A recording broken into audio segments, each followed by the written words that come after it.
Quando, em final de 2013, a cidade começou a ser governada com base num modelo político independente, elegeu 3 eixos de atuação: a coesão social, a economia, o emprego e a cultura. Tudo sustentado no princípio das contas à moda do Porto. A execução desta política nos primeiros 4 anos resultou, em finais de 2017, no reforço da confiança política dos portuenses na gestão que vínhamos fazendo.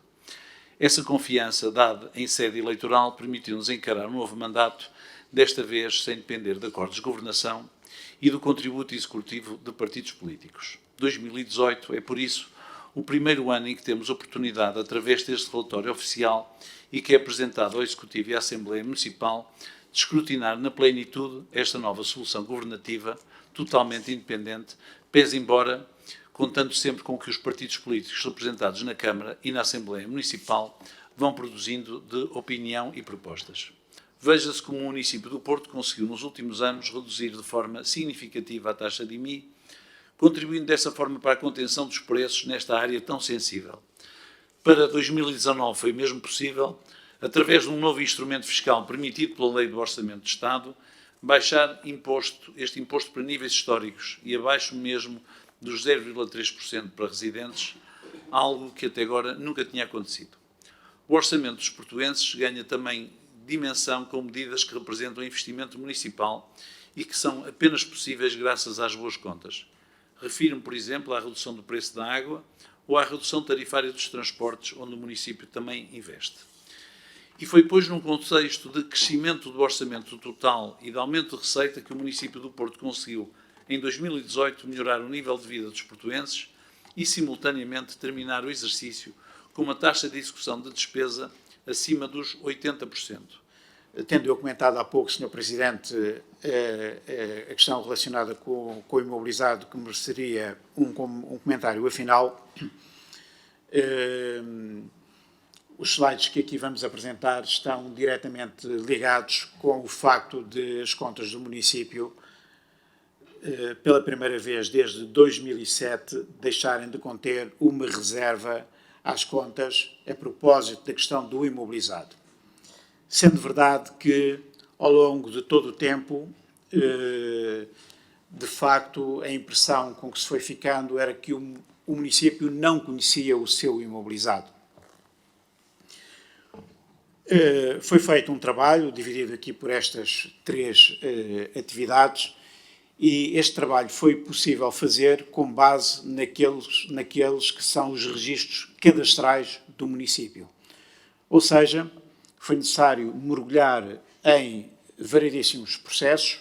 A atividade a que ali está representada, o universo dos processos, eram 8.953 processos.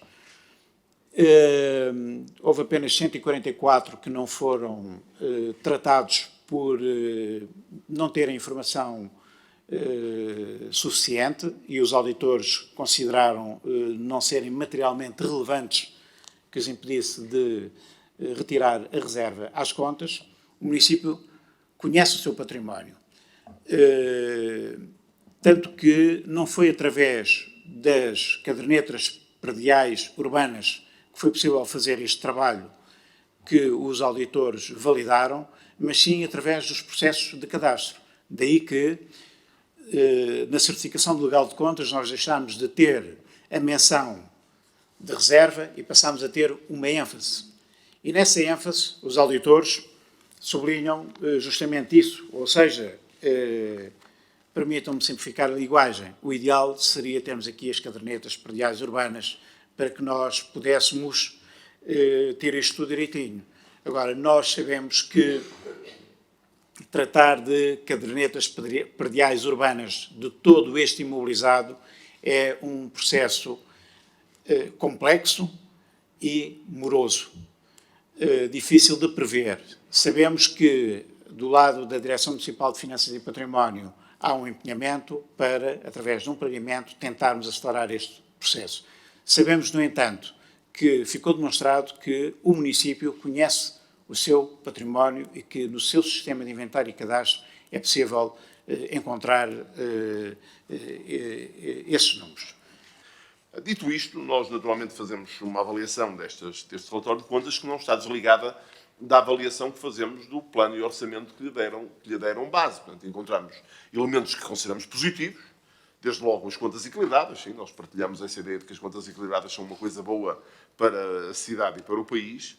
Acompanhamos com satisfação a redução da dívida, embora não possamos deixar de notar que não esteve previsto em nenhum momento dos documentos de previsão de contas, nunca esteve prevista esta redução da dívida tão significativa. Nós reconhecemos este aumento do investimento, é um aumento muito significativo do investimento, 42% de aumento, embora na nossa avaliação a taxa de execução é de 60%, que aliás é comparável com a taxa de execução do ano anterior, que foi 62%, e só aquela modificação da base de cálculo, enfim, que espero que conseguir esclarecer, é que justifica esse aumento.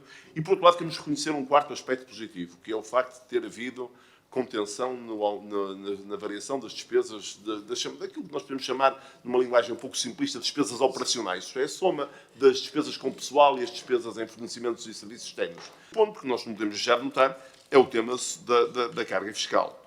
Claro que nós podemos dizer, e é verdade, que os impostos que têm um maior, para este, o contributo para o grande aumento da arrecadação fiscal, que é de cerca de 25%, um deles é um contributo que nós não podemos ter por certo para sempre, é o que resulta do IMT, do Imposto Municipal de Transações, mas como nós viemos a dizer repetidas vezes em 2017, quando estávamos em fase de preparar os documentos para 2018, o IMI teve um aumento.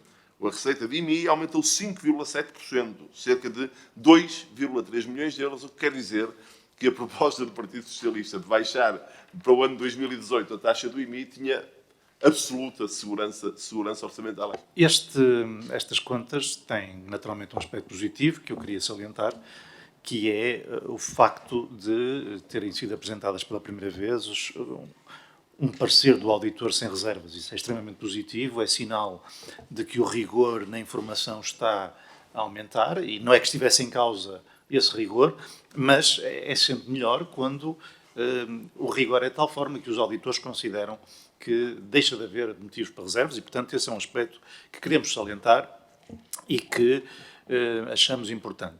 Em primeiro lugar, parece-nos que estas contas demonstram aquilo que o PSD tem vindo a dizer desde 2017, é que os portuenses pagam impostos a mais. A mais em várias vertentes. A mais, em primeiro lugar, em termos históricos. Os impostos, ou a receita proveniente de impostos, e aqui estou a incluir o IRS também, que não deixa de ser um imposto.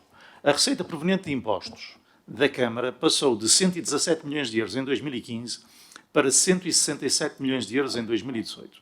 É um aumento de 42% em 3 anos. Só em 2018 o aumento foi de 27 milhões de euros, ou seja, 19%. E o Sr. Presidente diz, mas isso não resulta de um aumento da carga fiscal, ou pelo menos das taxas, dos impostos, do esforço fiscal dos portuenses. Não, mas o que isto significa é que o esforço fiscal dos portuenses poderia ser muito menor do que é. Se revelou aqui um trabalho interessante, pronto, que não tendo ainda terminado, já não está muito adiantado, relativamente à questão do conhecimento do património da cidade, do património municipal. E eu registro positivamente também esse trabalho que foi feito. Relativamente à questão das contas, digamos, do relatório da atividade em concreto, a minha apreciação, a apreciação da CDU, é uma apreciação política que parte da visão que a CDU também teve e da posição que assumiu em 2017 relativamente ao orçamento para 2018. Orçamento esse que não teve em conta aspectos importantes de carências da cidade em diversas áreas do nosso ponto de vista e que o próprio saldo da conta de gerência de 2018 mostra que teria sido possível ter incluído em 2018, portanto logo no orçamento de 2017, um conjunto de respostas a problemas da cidade que podiam ter sido resolvidos já em 2018. A execução orçamental decorre de um conjunto de fatores que todos conhecem. Não é tão fácil conseguir a execução orçamental, mas já agora há uma coisa que eu me comprometo a fazer. Esses números, infelizmente, naquele anuário dos municípios portugueses, não vem tratado, mas nós vamos fazê-lo, para que as forças políticas aqui presentes, que estão representadas em vários municípios, percebam o que é hoje o problema da execução orçamental nas câmaras municipais.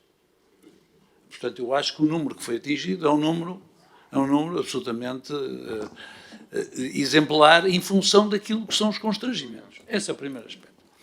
Queria dizer depois que, quanto às medidas de redução fiscal que todas as forças políticas, eu compreendo também, se calhar, se estivesse na oposição, diria, vamos reduzir os impostos.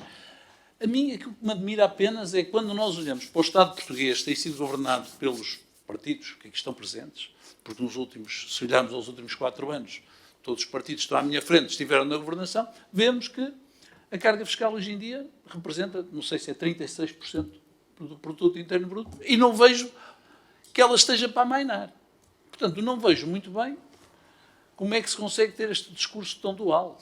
Também nós poderemos olhar que no Estado português haveria com certeza margem para reduzir os impostos. Não se faziam outras coisas, não se pagavam os funcionários públicos, não se constroem hospitais, não se faz isto ou não se faz aquilo.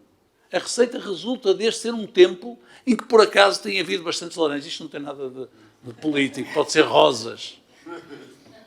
Tem havido, por acaso, as coisas têm corrido bem. E, portanto, nós devemos utilizar, e acho que temos utilizado este tempo, para, utilizando receitas que são, de alguma maneira, receitas extraordinárias, como é o caso do IMT, para fazer aquilo que tínhamos que fazer. E aquilo que tínhamos que fazer o que é? Por um lado, reforçar o investimento, que fizemos, reconhecidamente, e, por outro lado, reduzir o endividamento. Para quê? No bom princípio da formiga e da cigarra. O problema é que Portugal, normalmente, tem funcionado muitas vezes ao contrário. E depois acusam-se uns aos outros de serem formigas e cigarras. Mas eu não sou nem formiga nem cigarra. Aquilo que aprendi foi que nestes tempos, em que nós, apesar de tudo, conseguimos já agora reduzir o IMI abaixo dos valores de Lisboa, para os residentes, devemos ter a prudência de não embandeirar em arco. Para quê? Para que quando vier a total temporal terrível que se aproxima, nós, nessa altura, não tenhamos que aumentar impostos aos portugueses.